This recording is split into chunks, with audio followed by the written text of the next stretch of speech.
মাত্রই গোসল করে আসলাম, গোসল করে খেতে বসে গেছি। তো আমি আজকে শুধুমাত্র সবজি দিয়ে ভাত খাবো। একটা হচ্ছে বরবটি ভর্তা আর একটা হচ্ছে বরবটি আলু ভাজা। দেখেন, এটা হচ্ছে বরবটি আলু ভাজা। এখানে আমি একদম শুকনা শুকনা করে পোড়া পোড়া করে ভাজা করেছি। আমার না কোনো ভাজির মধ্যে কোনো পানি বা একটু করা থাকা আমার একদম পছন্দ না। সব ভর্তা বা ভাজি আমার অনেক হইতে হবে, মানে শুকনা শুকনা হইতে হবে।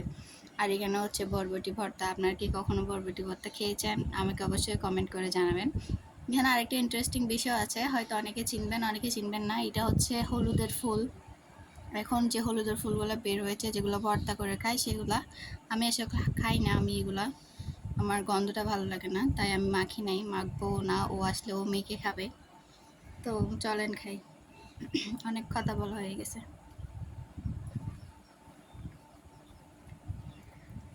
এটা আসলে অনেক ঝাল হয়েছে। ঝালের জন্য খেতেও পারছি না, আবার মজার জন্য রাখতেও পারতেছি না, এরকম একটা অবস্থা হয়ে গেছে।